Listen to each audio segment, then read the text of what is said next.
सभी मित्रों को नमस्कार।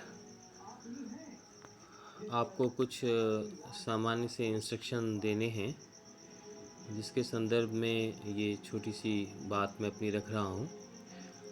एक तो ये कि जो मॉर्निंग क्लास है वो केवल टीचर्स के इंस्ट्रक्शन के लिए है।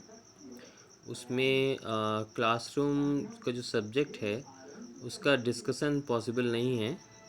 आप अपनी बात रख सकते हैं, आपकी बात को नोट कर लिया जाएगा और क्लासरूम में ही उसको चाहे वो गूगल क्लासरूम हो या फिर जिप्सी हो या फिर ऑडियो के माध्यम से आपके जो भी प्रश्न हैं उनको उसका जवाब दिया जाएगा। दूसरा ये कि सुबह जो सबसे पहले मॉर्निंग क्लास है उसमें आप लोग जब उसे ज्वाइन करते हैं तो आपको अपना नेम टाइप करना है कमेंट बॉक्स में। जो आप में से काफ़ी लोग अच्छी तरीके से सीख गए हैं और आज तो मैं देख रहा था कि 4th सेमेस्टर में करीबन 90 से ऊपर स्टूडेंट उपस्थित थे। और इसमें आपको बार बार हम कहते रहते हैं कि जब आपसे कहा जाए तभी आप अपना माइक और वीडियो ऑन करेंगे तो उससे जो है सभी आवाज़ें क्लियर आती हैं। यदि आपके नेटवर्क में कुछ आपको लगता है कि आपका नेटवर्क आपके फ़ोन का हल्का चल रहा है तो उसमें एक ऑप्शन है यूज़ लो बैंडविड्थ मोड, तो उसको आप ओके कर लेंगे। दूसरा ये है कि कभी कभी जो हमारी क्लासेस हो रही हैं उसमें थोड़ी सी कभी कभी दिक्कत भी आ रही है जो समय अनुसार सॉल्व कर ली जाएंगी। आप लोगों का अभी तक काफ़ी सिंसियरिटी के साथ और काफ़ी सहयोग के साथ चीज़ें चलती रही हैं।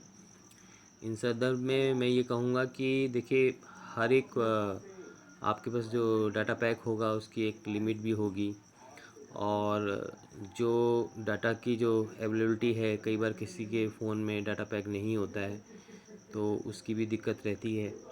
नेटवर्क की जो स्पीड है वो भी एक इशू रहता है, उसकी उपलब्धता नेटवर्क की वो भी एक इशू रहता है।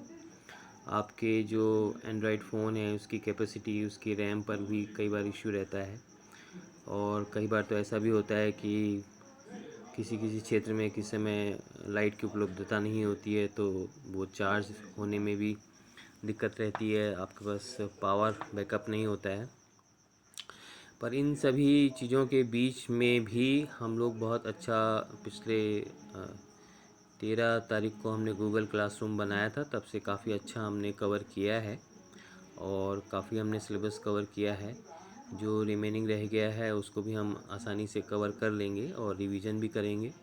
साथ ही साथ असाइनमेंट्स पे भी आपके काम चल ही रहा है।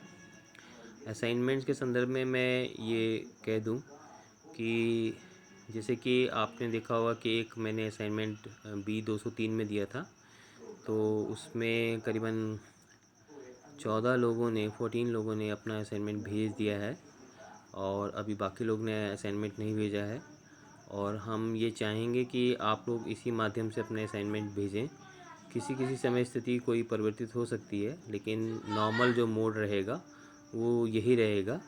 और मैं ये देख रहा था कि आपके 403 में मनोज सर ने जो असाइनमेंट दिया था तो उसमें से जो है 22 लोगों का असाइनमेंट चेक करके उनको कमेंट्स भी दे दिए गए हैं। अभी इस बीच 9 असाइनमेंट और आए हैं लेकिन अभी 65 असाइनमेंट्स अभी बाकी हैं। तो इसमें आप लोग अच्छे से कार्य कर रहे हैं, थोड़ा सा समय दीजिए इसमें। कल बुद्ध पूर्णिमा है। इस बीच मैं एक जो बुद्ध के 4 आर्य सत्य हैं उनको आपके लिए पढ़ रहा हूँ। ये हमें विचारने के लिए, हमारे जीवन के कार्यों को सोचने समझने के लिए काफ़ी हेल्पफुल होते हैं। 4 आर्य सत्य की जब हम बात करें तो पहला है life is full of suffering. Suffering को हम ये भी कह सकते हैं कि डिफरेंट टाइप की जो डिफ़िकल्टीज़ हैं, प्रॉब्लम्स हैं। Suffering is cause by ignorance. Ignorance ही बहुत बड़ा कारण रहता है जो भी समस्याएं हम लोग फेस करते हैं।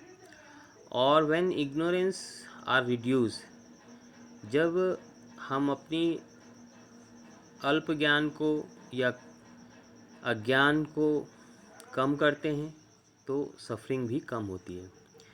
और the way to overcome suffering is the path of enlightenment. इसको ओवरकम करके ही आप अच्छी दिशा में बढ़ सकते हैं।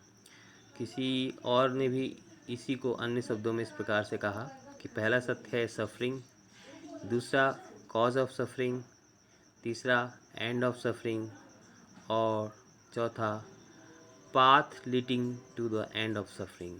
यानी कि समस्याएं हैं, समस्याओं के कारण हैं, समस्याओं को ख़त्म किया जा सकता है और समस्याओं को ख़त्म करने के रास्ते भी हैं।